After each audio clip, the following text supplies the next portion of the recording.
just a good old boy.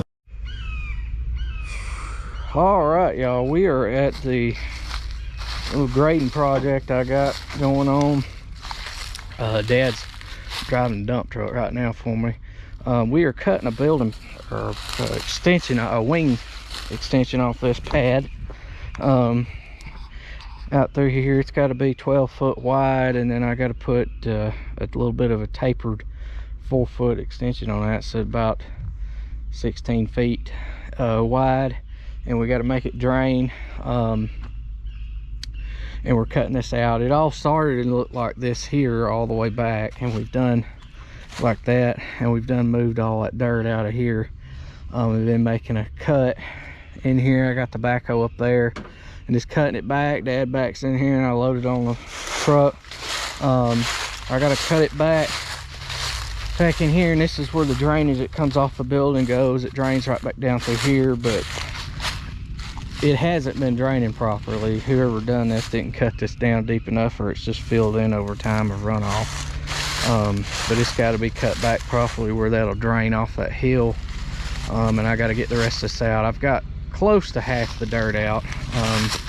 We've been up there. There's a bunch of holes and stuff from old tree stumps that rotted and fell over, and we've been filling those in. And we got to come over here on the other side of this building and make an extension off of this side for a pad, and build it up for what dirt's left. And this, I'm not going to make it a finished pad, I don't think, because I don't think there'll ever be enough dirt, but that's what I'm supposed to do with the excess dirt.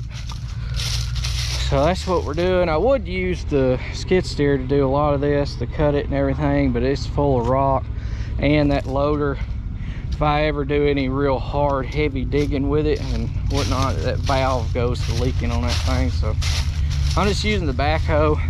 It's working pretty good right now, so we're gonna keep loading trucks.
that's it for day one. We've hauled dirt and hauled dirt and hauled dirt, which we knew we was gonna have to move a lot. These are some of the boulders I've been pulling out of here. There's my foot. That rock is huge. It actually, this one here was just as big and it busted in half. There's tons of these things in this little pile. There's some there. That's the biggest ones I've pulled out, but there's just tons of little rocks. You can see them all in that dirt, just all through, and it's hard to dig. While I'm busting up. Not been the easiest digging in the world. Here's got a big boulder right here underneath this, and I'd like to have never got it down, just breaking little pieces off of it low enough. This is here, there's another big one here that's just shattered. That's got to be taken down some more, but this rock here, I don't know how big it is. I know it's that wide, so that'd be about 2 foot wide at least. Down in there I gotta get out or break down some more because that's not low enough. But we've got, I've been trying to cut that bank back to this backhoe as I go. We've got a pad somewhat formed over here, or the starting of a pad. See, there's some of that rock there just laying there. These big old chunks of rock like that. There's some more of it. I had it flat, but Dad's been dumping dirt on top of it for me to push off, and we're just building it up and out. On this side, I got the holes filled in the yard that they wanted done, and the landscaping done that they wanted, and we're gonna call it a day. We got here late today. We had some other stuff. I had to deliver hay this morning. I didn't really get started till 11, so we only got part of a day in. I feel like we made some good progress for part of a day, considering that bank was about right here where it started, and we've taken all that out all the way out through there and then back to here. So we like this cut right here, and then I've got to start trying to get all this out into a nice slope to make it look nice and dress it up. And then we got to do a finish grade on this pad, or try to get it perfectly flat anyway, or close enough to where when they come put the concrete down, they can do that. We're gonna pour a new slab there, and like I said, add a wing on. I don't think they're gonna do anything right now with that side, but who knows. But there's the side up there where we fixed it, got it all smoothed up. So we'll be back at it tomorrow, hopefully. Thanks for watching. Please comment, rate, and subscribe.